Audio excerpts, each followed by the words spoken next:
దేవునికి స్తోత్రం కలుగును గాక. హల్లెలూయా, హల్లెలూయా. సంతోషంగా ఉన్నారమ్మ అందరూ? ఉన్నారా? ఈరోజు మరి ఎంతమ్మ తారీఖు? ఈరోజు ఎంత చెప్పండి? 12.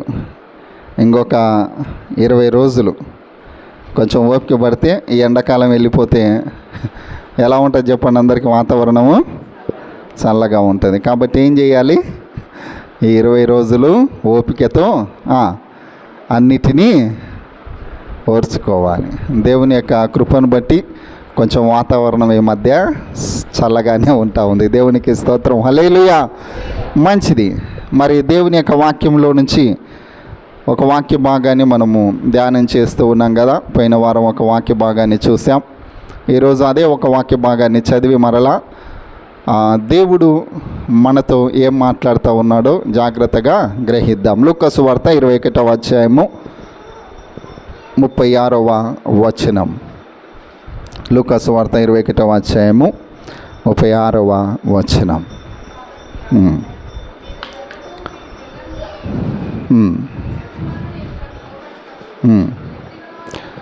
శక్తిగల వారగునట్లు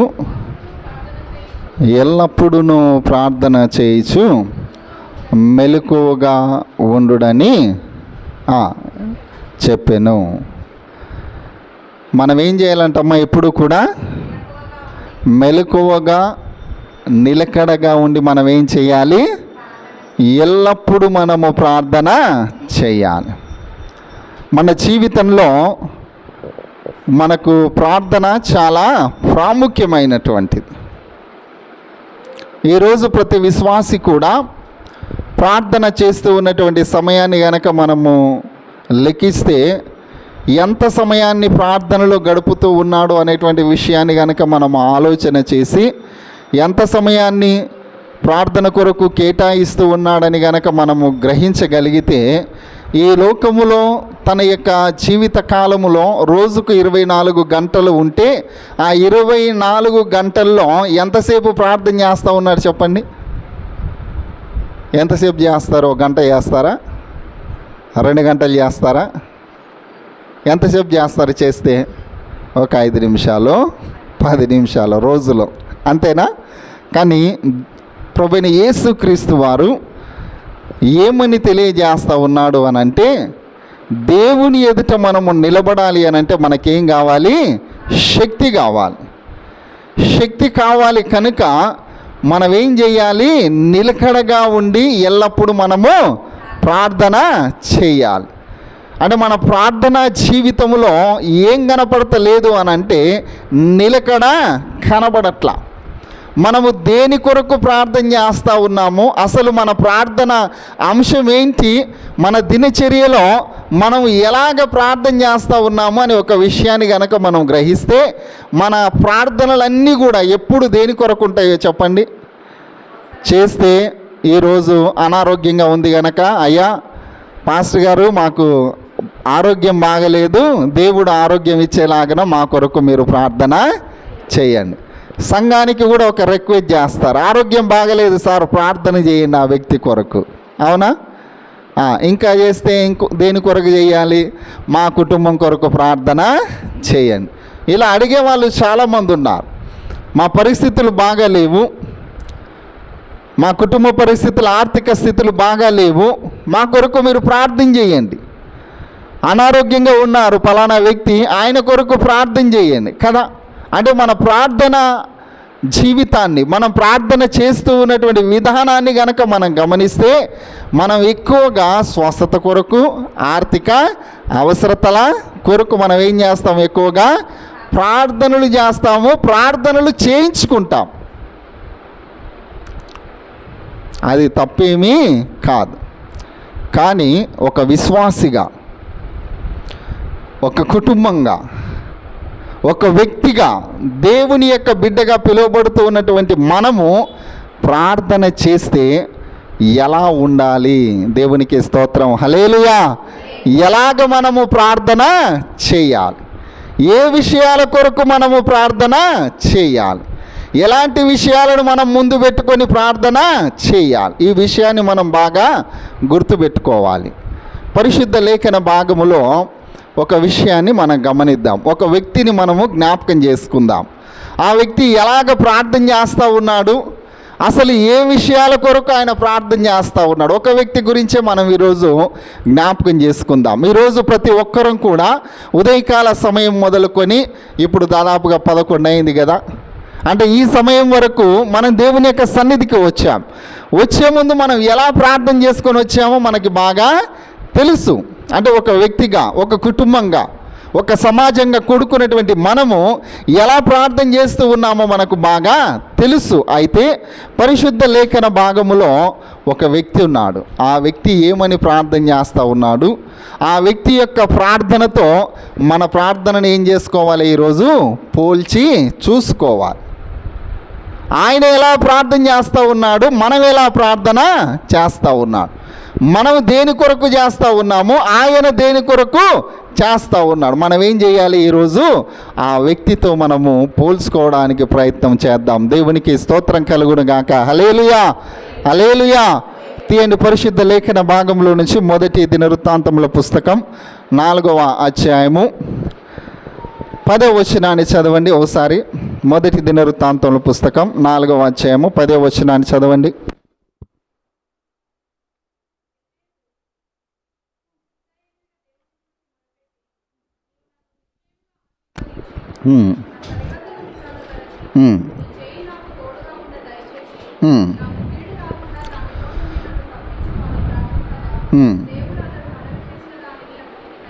దేవునికి స్తోత్రం. హల్లెలూయా. ఎవరంటండి ఇతను? అందరు చెప్పాలి. ఎవరంట ఇతను? ఎబ్బేష్. ఇతని గురించి పరిశుద్ధ లేఖన భాగములో ఎక్కువ విషయాలు రాయబడలేదు, కానీ చేసిన ప్రార్థనను గురించి రాయబడ్డాయి. దేవునికి స్తోత్రం. హల్లెలూయా. ఈ ఎబ్బేజు దేవుని యొక్క సన్నిధిలోనికి వెళ్ళి ప్రార్థన చేస్తూ ఉన్నాడు. అసలు ఈ 10వ వచనాన్ని మనం చదివాం కదా, 9వ వచనాన్ని ఒకసారి చదవండి. ఏమని రాయబడి ఉంది అక్కడ?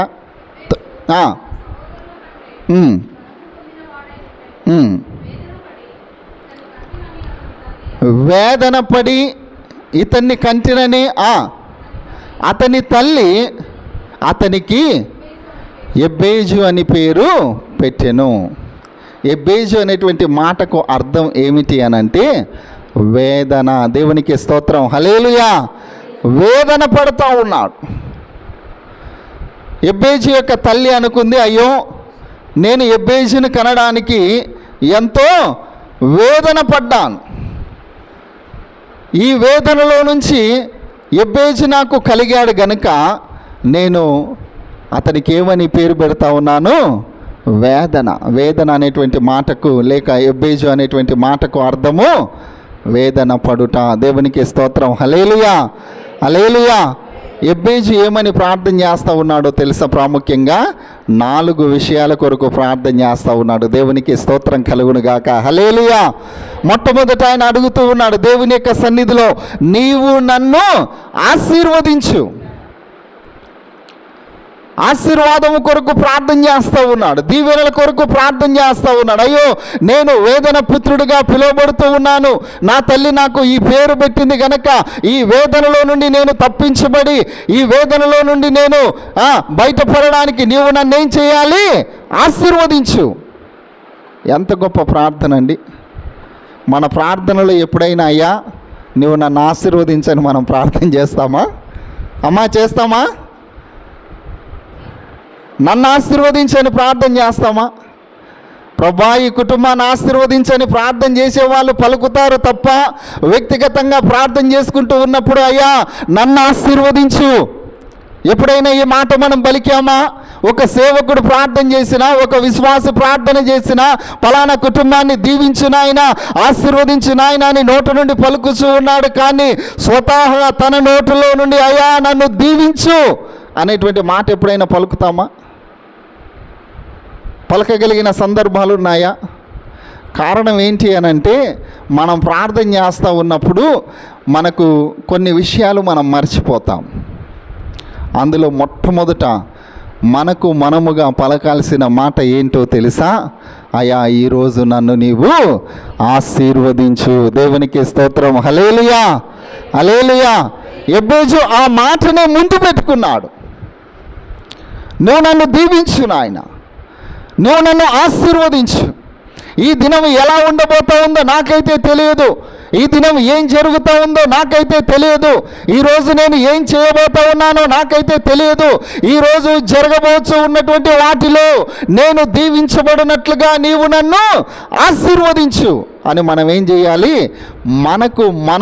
మనము స్వతహా మనము వ్యక్తిగతంగా మన నోటి నుండి పలకాల్సిన మాట ఏంటి అనంటే, అయ్యా నీవు నన్ను దీవించు నాయన. సంఘ కాపరి అంటాడు దీవించబడతారని, ఆశీర్వదించు నాయన అని విశ్వాసులు పలుకుతారు. కానీ వ్యక్తిగత జీవితంలో ఈరోజు మన ప్రార్థన ఎలా ఉండాలో తెలుసా? అయ్యా నీవు నన్ను ఆశీర్వదించు నాయన, నన్ను దీవించు నాయన. కదా క్రీస్తునందు ప్రియమైనటువంటి వారలారా, ఒకవేళ అలాగ మనం ప్రార్థన చేస్తూ ఉన్నప్పుడు దేవుడు మనల్ని ఆశీర్వదించాడా, మనల్ని దీవించాడా? మనకందరికీ ఈ మాటను జ్ఞాపకం చేసుకుంటున్నప్పుడు ఎవరు గుర్తుకు రావాలో తెలుసా? యాకోబు మనకు గుర్తుకు రావాలి. యాకోబు రాత్రంతా ఏం చేశాడంట? దేవునితో ఏం చేశాడమ్మా? పెనుగులాట అనంటే ప్రార్థన చేయటం, వేదన పడుట అనంటే దేవుని యొక్క సన్నిధిలో కన్నీరు కార్చి ప్రార్థన చేయడం.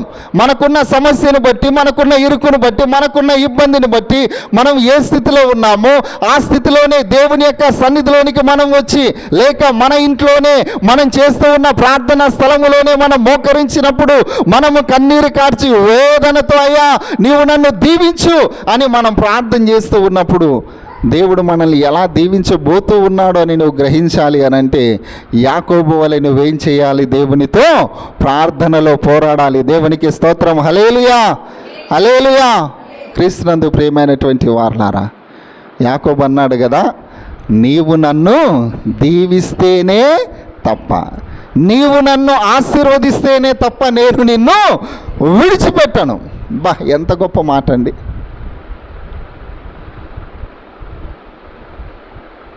దీవించును నన్ను. రాత్రంతా పోరాడుతూ ఉన్నాను, రాత్రంతా పెనుగులాడుతూ ఉన్నాను. ఇక తెల్లారుతుంది, నేను వెళ్ళిపోతాను, వదిలయ్యా అనంటే, నేను నిన్ను విడిచిపెట్టాలి అనంటే నువ్వు నన్ను ఏం చేయాలి? దీవించు. క్రీస్తునందు ప్రియమైనటువంటి వారలారా, దేవుడు ఒక్కసారి మనల్ని ఆశీర్వదిస్తే మన జీవిత కాలమంతయు చిరకాలము ఎలా ఉంటుందంటమ్మా? మనము దీవించబడి దేవుని యొక్క సన్నిధిలో మరి ఒలీవ మొక్కల వలె మనం ఆశీర్వదించబడతాం. దేవునికి స్తోత్రం. హల్లెలూయా, హల్లెలూయా. క్రీస్తునందు ప్రియమైనటువంటి వారలారా, ప్రార్థనలో మనం ఎన్నుకోవలసిన మొట్టమొదటి అంశం ఏంటో తెలుసా? ఎబేజు వలె అయ్యా నీవు నన్ను దీవించు, నన్ను ఆశీర్వదించు నాయన. అది మన వ్యక్తిగత ప్రార్థనలో. ఈరోజు నేను ఏ పని అయితే చేయబోతా ఉన్నానో ఆ పనిలో నన్ను ఆశీర్వదించు. ఈరోజు నేను ఏదైతే చేయాలి అని అనుకుంటూ ఉన్నానో అందులో నీవు నన్ను ఆశీర్వదించు.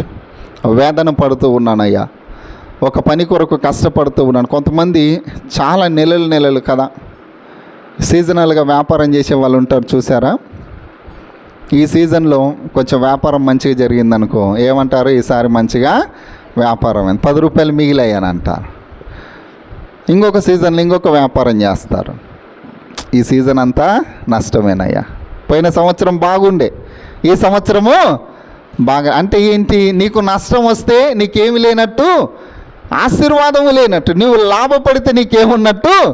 ఆశీర్వాదం ఉన్నట్టు కదా. అంటే నువ్వు చేసే పనిలో, నువ్వు కష్టపడుతూ ఉన్నటువంటి దానిలో కూడా నీకేం కావాలో తెలుసా? దేవుని యొక్క ఆశీర్వాదం. ఎబ్బేజీ యొక్క ప్రార్థనలో మొట్టమొదట మోకరించి దేవుని యొక్క సన్నిధిలో అడుగుతూ ఉన్నాడు, అయ్యా నీవు నన్ను ఆశీర్వదించు. దేవునికి స్తోత్రం. హల్లెలూయా. ఈ రోజు నుంచి మనం మొట్టమొదటి ప్రార్థనలో మనం ప్రార్థన చేస్తూ ఉన్నప్పుడు మన కుటుంబాలు దీవించబడాలి, మన బిడ్డలు దీవించబడాలి, మన సంఘము దీవించబడాలి. దీని కొరకు మనం ఏం చేయాలి? ప్రార్థన చేయాలి. నువ్వు ఏ స్థితిలో ఉన్నా, ఎక్కడ ఉన్నా, ఏ పని మొదలు పెడతా ఉన్నా, నువ్వు చేయాల్సిన మొదటి ప్రార్థన అంశం ఏంటి అని అంటే, ఎబ్బేజు వలె అయా నీవు నన్ను ఆశీర్వదించు. దేవునికి స్తోత్రం. హల్లెలూయా, హల్లెలూయా. రెండో విషయం ఏంటో తెలుసా? నా యొక్క సరిహద్దును విశాలపరచు.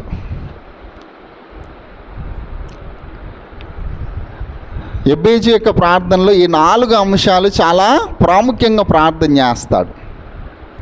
ఆయన చేసిన ప్రార్థన చాలా లోతైనటువంటిది, ఆత్మీయమైనటువంటిది. ఆయన ప్రార్థనను కనుక మనం గమనిస్తే మన వ్యక్తిగత జీవిత ప్రార్థనలో కూడా మనం ఎలా ప్రార్థన చేయాలి అనేటువంటి విషయాలు మనకు ఈ వాక్యం ద్వారా మనము నేర్చుకుంటాం. ఎబ్బేజు యొక్క రెండవ విషయం ఏంటో తెలుసా? ప్రార్థనలో నా యొక్క సరిహద్దులను నువ్వేం చెయ్యి? విశాలపరచు నాయన, విశాలపరచు. విశాలత దేనికి ఆశీర్వాదము అనంటే, మనము ఎదుగుతూ ఉన్నప్పుడు అన్ని రకాలుగా ఆర్థికంగా మనం ఎదుగుతూ ఉన్నప్పుడు, ఒకవేళ ఈ సంవత్సరం దేవుడు ఆశీర్వదించి ఒక 10 లక్షలు ఇచ్చాడు అనుకోండి, మనం ఏం చేస్తాము? ఒక మంచి బైక్ కానీ, ఒక మంచి కారు కానీ, లేకపోతే ఒక మంచి ఫ్లాట్ కానీ, లేకపోతే ఒక మంచి ఇల్లు కానీ కొనడానికి మనం ఏం చేస్తాము? ప్రయత్నము చేస్తాం. దేవుడు మనల్ని ఆశీర్వదించి ఈ సంవత్సరం బాగా దేవుడు మనల్ని అభివృద్ధి చేసి మనకు ఆర్థికంగా లాభం పొందుకున్నప్పుడు మనం ఏం చేస్తాము? మనకు వచ్చినటువంటి ధనాన్ని ఎక్కడో ఒక చోట ఇన్వెస్ట్మెంట్గా పెట్టాలని చూస్తాం. అది ఫ్లాట్ కానివ్వండి, ఇల్లు కానివ్వండి, వెహికల్స్ కానివ్వండి, లేక ఉన్న ఇంటినే మరలా బాగు చేసుకొనివ్వడం కానీ. ఇది ఒక విషయం అయితే, రెండవ విషయం ఏంటి అని అంటే, లోకానుసారంగా కుటుంబం ఉంటే బిడ్డలకు పెళ్లి చేయడము కదా, లేకపోతే వాళ్ళకి ఉద్యోగాలు వచ్చి మంచి ఉన్నతమైన స్థితిలో ఉండడం. నా యొక్క సరిహద్దును విశాలపరచు అని అంటే, మనకున్న స్థితిగతులు ఏమైపోవాలి? మారిపోవాలి. కొంతమంది అంటూ ఉంటారు, పోయిన సంవత్సరం ఏముండే సార్ ఆయనకి ఏమీ లేకుండే, కానీ ఈ సంవత్సరం బాగా సంపాదించాడు అని అంటే దేవుడు ఆ కుటుంబాన్ని ఆశీర్వదించాడు. మొట్టమొదట నోహావు కుటుంబము రక్షించబడిన తర్వాత నోహావు ఆశీర్వదించిన కుటుంబాలలో ఒక కుటుంబాన్ని జ్ఞాపకం చేసుకుందాం. తీయండి ఒకసారి ఆదికాండము 9వ అధ్యాయము 27వ వచనాన్ని చదవండి ఒకసారి. ఆదికాండము 9వ అధ్యాయము 27వ వచనాన్ని ఒకసారి చదువుదాం. దేవుడు యాపేతును విశాలపరుచును, అతడు షేము గుడారములో నివసించును, అతనికి కానాను దాసుడగున నేను. ఎవరిని ఆశీర్వదిస్తూ ఉన్నాడు ఇక్కడ? ఏ కుటుంబాన్ని ఆశీర్వదిస్తూ ఉన్నాడు? ఏ కుటుంబానండి? ఏం పేరు అంటే ఆయన పేరు? దేవుడు యాపేతును విశాలపరుస్తాడంట. ఒక కుటుంబాన్ని దేవుడు ఏం చేస్తూ ఉన్నాడు? దీవిస్తూ ఉన్నాడు. వారికి ఉన్నటువంటి సరిహద్దులను ఏం చేస్తూ ఉన్నాడు? విశాలపరుస్తూ ఉన్నాడు. పరిచర్యలకు కూడా కొన్ని సరిహద్దులు ఉన్నాయి, సంఘాలకు కూడా కొన్ని సరిహద్దులు ఉన్నాయి. మన ప్రార్థన ఏమై ఉండాలో తెలుసా? అయ్యా, నా కుటుంబాన్ని ఆశీర్వదించి నా కుటుంబం యొక్క సరిహద్దులను నీవు విశాలపరుచు. దేవునికి స్తోత్రం. హల్లెలూయా. మంచి మంచి ఉన్నతమైనటువంటి స్థితిలో దేవుడు బిడ్డలను ఉంచేలాగా మనం ప్రార్థన చేయాలి.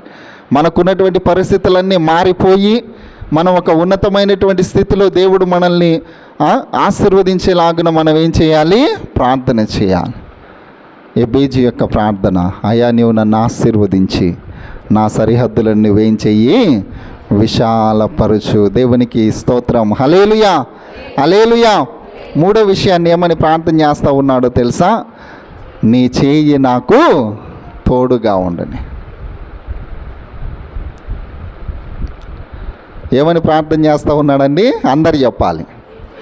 నీ చేయి నాకు తోడుగా ఉండని.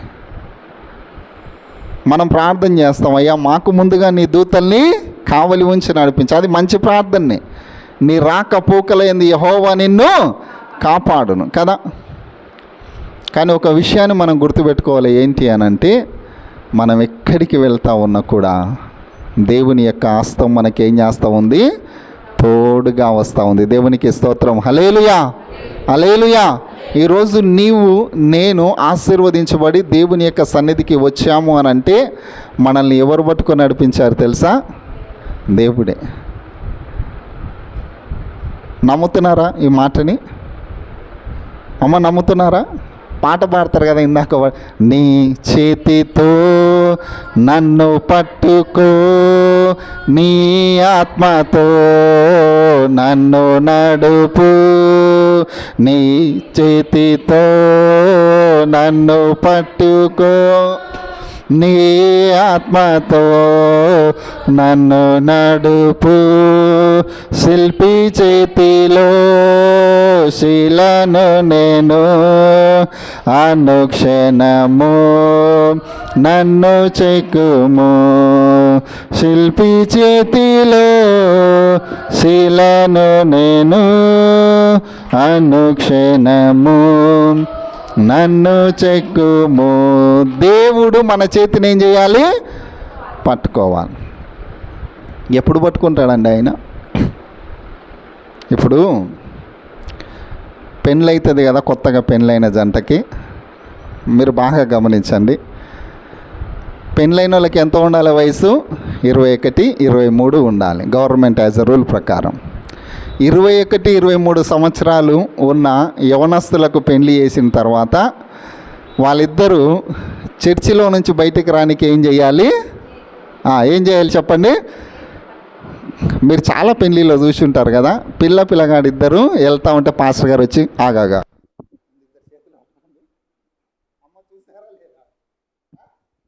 అది జరుగుతుందా లేదా? అమ్మ జరుగుతుందా లేదా? ఎందుకంటే నేను కూడా చాలా పెళ్ళిళ్ళు చేశా. పిల్లగాడు ఏం చేయాలి? పిల్ల చేతిని పట్టుకోవాలి. పట్టుకొని ఏం చేయాలి? నడవాలి. చర్చిలో నుంచి బయటికి రావడం మాత్రమే కాదు, రిసెప్షన్లో నుంచి బయటికి రావడం మాత్రమే కాదు, ఎక్కడికి? చర్చి దగ్గర నుంచి రిసెప్షన్ వరకు, రిసెప్షన్ దగ్గర నుంచి ఎక్కడి వరకు? ఇంటికి వెళ్ళే వరకు. దేవునికి స్తోత్రం, హల్లెలూయా. అంటే ఆ రోజంతా కూడా ఏం చేయాలి? ఒకరి చేతి ఒకరు పట్టుకొని నడవాలి. సరే, అది అయిపోయింది. రెండో రోజు పిల్లగాని దగ్గర నుంచి పిల్లింటికి వచ్చారనుకో, ఎట్టొస్తారు? ఎవరంతకు వాళ్ళు వస్తారా? ఎట్టొస్తారమ్మా? చేయి పట్టుకొని వస్తారా, లేకపోతే ఎవరంతకు వాళ్ళు నడుచుకుంటూ ఊపుకుంటూ వస్తారా? చెప్పండి ఒకసారి, మీరు చెప్పాలి. ఇద్దరు యవనస్తులకు వివాహమైనప్పుడు చేయి పట్టుకొని నడవాలని ఎవరు నేర్పిస్తారు? ఎక్కువగా సంఘ కాపరి నేర్పిస్తాను. ఎబ్బేజు ప్రార్థన చేస్తూ ఉన్నాడు, అయ్యా నీవు నా చేయి పట్టుకో.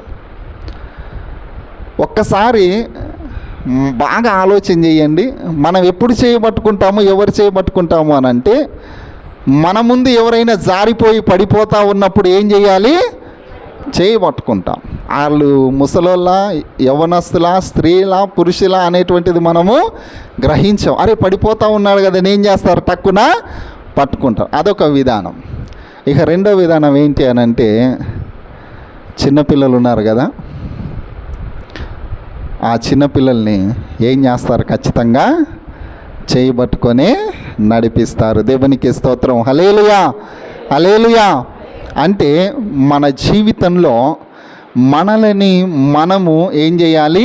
సంపూర్ణంగా దేవునికి అప్పగించుకోవాలి. దేవునికి స్తోత్రం, హల్లెలూయా, హల్లెలూయా. అయ్యా నాకు నేనుగా ఈ లోకములో నడవలేను, నాకు నేనుగా ఈ లోకములో సంచరించలేను, నేను ఎలాగా ఈ లోకములో సంచరించాలో, ఎక్కడ నేను తిరగాలో, ఎక్కడ నేను నివసించాలో నాకైతే తెలియదు. నీవేం చెయ్యి? నా చేయి పట్టుకొని నీవు నన్ను నడిపించు.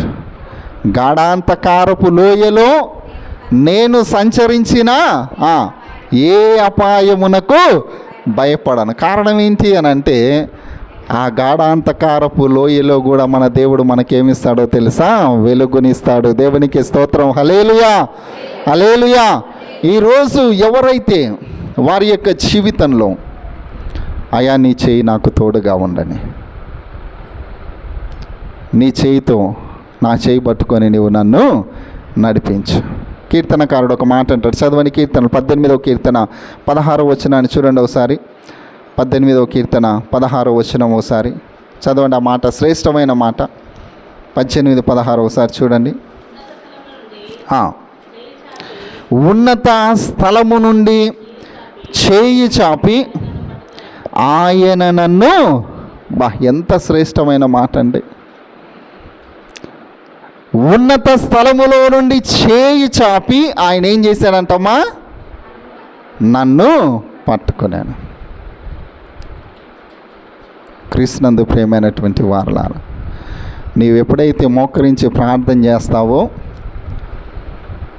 నువ్వు ఎప్పుడైతే దేవుని యొక్క సన్నిధిలో వేదన పడి కన్నీరు గార్చి ప్రార్థన చేస్తావో, దేవుడు నిన్ను ఆశీర్వదించి నీ సరిహద్దులను విశాలపరిచి ఆ సరిహద్దుల్లో నీవు సంచరించడానికి ఉన్నత స్థలములో నుండి ఆయన నీ చేయి పట్టుకొని ఏం చేస్తాడంట? నిన్ను నడిపిస్తాడు. దేవునికి స్తోత్రం. హల్లెలూయా, హల్లెలూయా.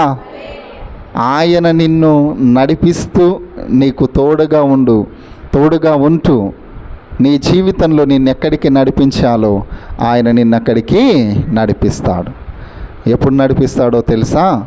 సంపూర్ణంగా నీకు నీవుగా దేవుని మీద ఆధారపడినప్పుడు. కొన్నిసార్లు ప్రార్థన చేస్తాం. ప్రార్థన చేసి ఏమంటామో తెలుసా? అక్కడ ఇక్కడ ప్రయత్నాలు చేసాం, ఇక సఫలం కాలేదు, మనుషుల దగ్గరికి మనము వెళ్తాం. సగం లోకము, సగము దేవుడు కదా. మనం దేని కొరకైతే ప్రార్థన చేస్తామో ఈరోజు గుర్తుంచుకోవాల్సిన విషయం ఏంటి అని అంటే, నువ్వు ప్రార్థన చేస్తే ఉన్నత స్థలములో నుండి ఆయన చెయ్యి అందించి నిన్ను ఆదుకొని నీ చేతిని పట్టుకొని నడిపిస్తాడు. దేవునికి స్తోత్రం కలుగునుగాక. హల్లెలూయా, హల్లెలూయా. ఇక చివరి అంశం ఏంటో తెలుసా? ఏ కీడు రాకుండా. మొత్తం ఎన్ని విషయాలు ముందు పెట్టుకొని ప్రార్థన చేస్తూ ఉన్నాడు? 4 విషయాలు. మొట్టమొదటిది, నువ్వు నన్ను ఆశీర్వదించు నాయన. రెండవది, నా సరిహద్దులను విశాలపరచు. మూడవది, నీ చేయి పట్టుకొని నన్ను నడిపించు. నాలుగవది, ఏ కీడు రాకుండా నన్ను కాపాడు.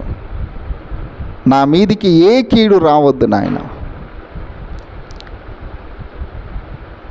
ఎందుకోసమో తెలుసా? నీవు దేవునిలో ఎంత బలంగా ఉంటావో, దేవునితో నువ్వు ఎంత నమ్మకంగా ఉంటావో, నీకు అన్ని శోధనలు, అన్ని శ్రమలు. యాకోబు తన యొక్క కుమారులను ఆశీర్వదించేటప్పుడు, యాకోబు తన యొక్క 12 కుమారులను దీవించేటప్పుడు యోసేపు దగ్గరికి వచ్చేసరికి ఏమని ఆశీర్వదిస్తాడో తెలుసా? యోసేపు ఎంతో నమ్మకమైన వాడు, తండ్రికి ఇష్టమైన వాడు, తండ్రిని ప్రేమించేటువంటి వాడు యోసేపు. అంత మాత్రమే కాదు, యోసేపు నమ్మకంగా తండ్రి చెప్పినట్లుగా విని తండ్రి మాటను జవదాటని కొడుకుగా యోసేపు బ్రతికినటువంటి వాడు. అలాంటి యోసేపు దగ్గరికి వచ్చేసరికి యాకోబు ఏమని దీవించాడో తెలుసా? నేను నమ్మిన నా జీవము కలిగిన దేవుడు నిన్ను సమస్తమైన కీడులో నుండి తప్పించి. దేవునికి స్తోత్రం. హల్లెలూయా. సమస్తమైన కీడులో నుండి ఆయన నిన్ను తప్పించి ఆయన నిన్ను కాపాడును గాక. ఎంత గొప్ప దీవెనలండి. యోసేపుకి ఎన్ని రకాలుగా కీడులు వచ్చాయి కదా. తన అన్నదమ్ముల నుంచి, ఉన్న చోట తను ఎక్కడైతే నివాసం ఉంటూ ఉన్నాడో ఆ ప్రాంతంలో ఎన్నో కీడులు వచ్చాయి యోసేపుకి. కానీ దేవుడు ఏం చేశాడో తెలుసా? వాటన్నిటి నుండి తప్పించాడు. దేవునికి స్తోత్రం. హల్లెలూయా. ఏ కీడు రాకుండగా మనం ఏం చేయాలి? కాపాడయ్యా మమ్మల్ని అని ప్రార్థన చేయాలి. రేపు ఏం జరుగుతుందో మనకి తెలియదు, ఎలాంటి పరిస్థితులు మనం ఎదుర్కొంటామో మనకి తెలియదు. కానీ వాటన్నిటి నుండి దేవుడు మనల్ని తప్పించాలని మనం ఏం చేయాలి? ప్రార్థన చేయాలి. ఒక మాట చదువుదాం. కీర్తన 21వ కీర్తన 11వ వచనం చూడండి ఒకసారి ఆ మాటని. 21వ కీర్తన 11వ వచనం ఏమని రాయబడిందో.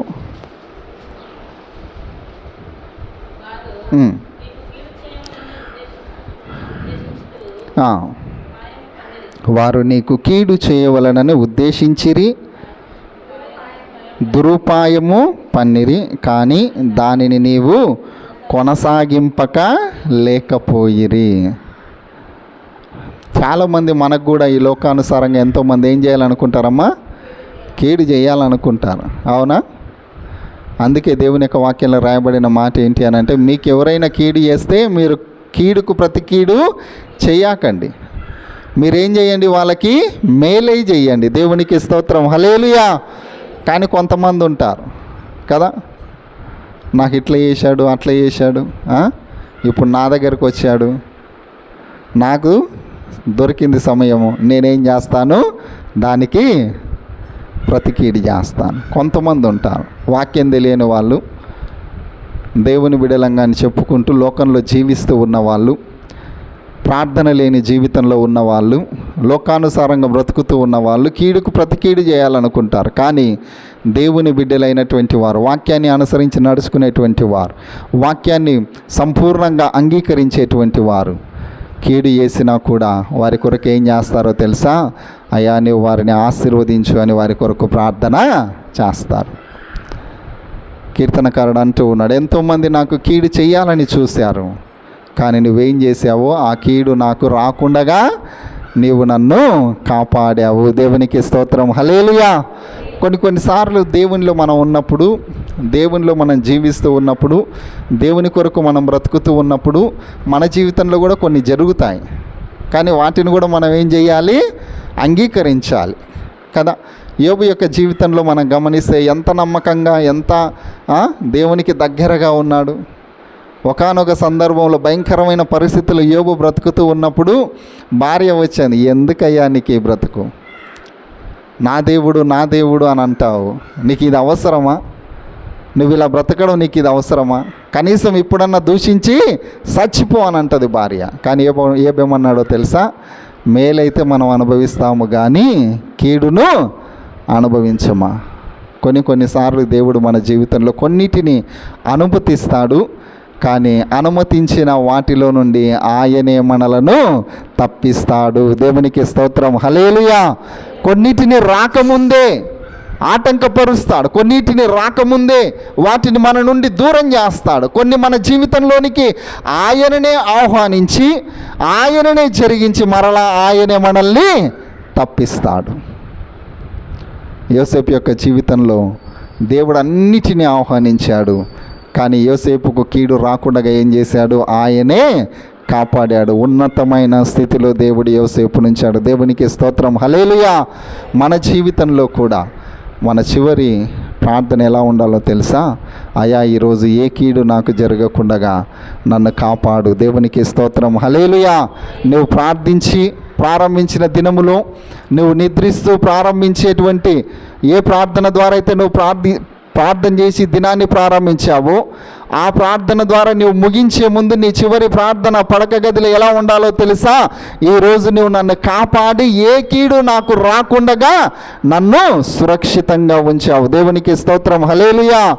ఈ 4 విషయాలు ముందు పెట్టుకొని ప్రార్థన చేస్తూ ఉన్నాడు యెబేష్. ఈ 4 విషయాల కొరకు దేవుని యొక్క సన్నిధిలో మొరపెడతా ఉన్నాడు.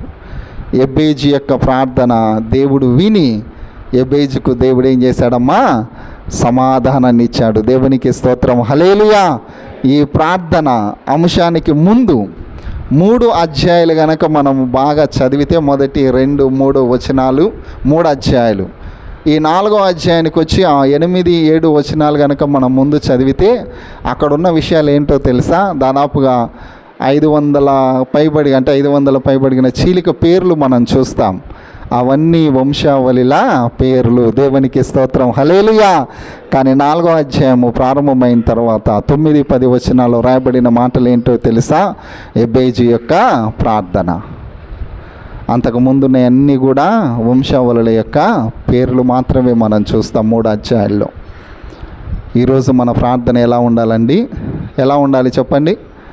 యెబేజు వలె మనం ప్రార్థన చేయాలి. మన ప్రార్థనలో మొట్టమొదటి అంశం ఏమై ఉండాలి? అయా నీవు నన్ను దీవించు. రెండవది, నా కుటుంబ పరిస్థితులని నీవు విశాలపరచు. మూడవది, నీ చేయి నాకు తోడుగా ఉండని. నాలుగవది, ఏ కీడు రాకుండా నన్ను కాపాడు. మన దిన ప్రార్థనలో ఇదే ప్రారంభించాలి. ఈరోజు నువ్వు నన్ను ఆశీర్వదించు నాయన. ఈరోజు నేను చేస్తూ ఉన్న పనులన్నిటినీ విశాలపరచు, నాకు అనుకూలపరచయ్యా. నువ్వు నాకు తోడుగా ఉండు నాయన. దినాన్ని ముగించే సమయంలో నువ్వు పడుకునే ముందు నువ్వు చేయాల్సిన ప్రార్థన ఏంటో తెలుసా? ఈరోజు నువ్వు నన్ను కాపాడావు, నాకు మంచి ఆరోగ్యమును, బలమును, శక్తినిచ్చావు. నువ్వు చేసిన మేలంతటిని బట్టి నీకు స్తోత్రం నాయన అని మనం ఏం చేయాలి? ప్రార్థన చేయాలి. ఈ 4 విషయాలు మనం గుర్తుపెట్టుకోవాలి. ఈ 4 విషయాలు ప్రార్థించిన తర్వాత దేవుడు నీకు తోడుగా ఉండి, పరిశుద్ధాత్మ దేవుడు నీ నోట ఏ మాటలనైతే పలికిస్తాడో వాటన్నిటి కొరకు నువ్వేం చేయాలి? ప్రార్థన చేయాలి. దేవునికి స్తోత్రం, హల్లెలూయా. ఆయన ఎదుట శక్తి గలవరమాగున్నట్లుగా మనం ఏం చేయాలి? ఎల్లప్పుడూ నిలకడగా ఉండి ప్రార్థన చేయాలి. మన ప్రార్థనలో నిలకడ ఉండాలి. నువ్వు ఎలా ప్రార్థన చేస్తూ ఉన్నా, ఎప్పుడు ప్రార్థన చేస్తూ ఉన్నా ఈ 4 విషయాలు జ్ఞాపకం ఉంచుకో. అయ్యా, నువ్వు నన్ను ఆశీర్వదించు, నా సరిహద్దులను విశాలపరచు, నీ చేయి నాకు తోడుగా ఉండని, ఏ కీడు రాకుండా నీవు నన్ను కాపాడు. ఈ 4 కొరకు మనం ఎల్లప్పుడూ ప్రార్థన చేద్దాం. అందరం మోకరిద్దాం, ప్రార్థన చేద్దాం. ఈరోజు ఎబ్బేజు యొక్క జీవితంలో తాను చేసిన ప్రార్థనను మనం జ్ఞాపకం చేసుకుంటూ ఉంటాం. మన ఆత్మీయమైనటువంటి జీవితంలో మనం ఎన్నోసార్లు ప్రార్థన చేశాం. అనేకమైన విషయాల కొరకు మనం ప్రార్థన చేశాం.